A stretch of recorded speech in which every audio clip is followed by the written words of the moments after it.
یہ راز ان کو ہر قیمت پر جاننا تھا۔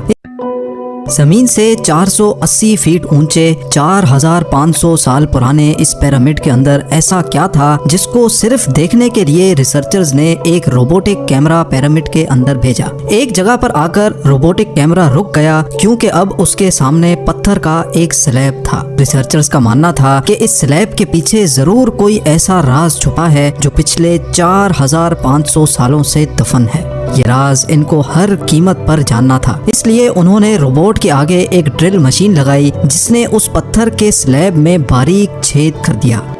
اب اس چھید کے اندر ایک کیمرہ بھیجا گیا جس نے سلیب کے اس پار ایک ایسا منظر دیکھا جو پچھلے 4500 سالوں سے کسی نے بھی نہیں دیکھا۔ ناظرین، مصر یعنی ایجپٹ میں ٹوٹل 138 اونچے ترین پیرامڈز موجود ہیں جنہوں نے پچھلے ہزاروں سالوں سے درجنوں ارتھکویکس اور کئی خطرناک طوفان کا سامنا کیا، لیکن مجال ہے ان میں سے کوئی ایک بھی ادھر سے ادھر ہوا ہو۔ ان میں سے سب سے اونچا اور بڑا pyramid the great pyramid of Giza کہلاتا ہے، اور اس پیرامڈ کی بیس کا ایریا 13 ایکڑز ہے۔ یعنی اس پیرامڈ کے اندر حیرت انگیز طور پہ ایک دو نہیں بلکہ پوری 9 فٹ بال فیلڈز آرام سے فٹ آ سکتی ہیں۔ ایک ایسٹیمیٹ کے حساب سے اس پیرامڈ میں ٹوٹل 23 لاکھ بڑے بڑے پتھروں کا استعمال ہوا، جن میں سے کئی پتھروں کا وزن 50 ٹن بھی تھا۔ اگر اس کے ٹوٹل وزن کا اندازہ لگایا جائے تو اس پیرامڈ کا وزن 60 لاکھ ٹن ہے، جو 12 برج خلیفہ کے وزن کے برابر بنتا ہے۔ لیکن اتنے اونچے اور عالی شان پیرامڈز بنانے کا آخر مقصد کیا تھا؟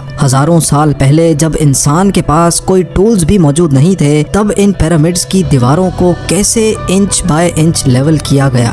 کیسے 50 ٹن وزنی پتھروں کو اسکوائر شیپ میں کاٹ کر بغیر کرین کے ہی 480 فیٹ اونچائی تک پہنچایا گیا؟ اور ان کو بنانے میں ایسے کون سے انجینئرز کا ہاتھ تھا جنہوں نے ان پیرامڈز کو ارتھ کوئک پروف کے ساتھ ساتھ ان کی تمام سائڈز کو ایگزیکٹلی 51.5 ڈگری کے اینگل پہ سیٹ کیا؟ یہ سب آپ جان سکیں گے آج کی اس ویڈیو میں، تو آئیے شروع کرتے ہیں۔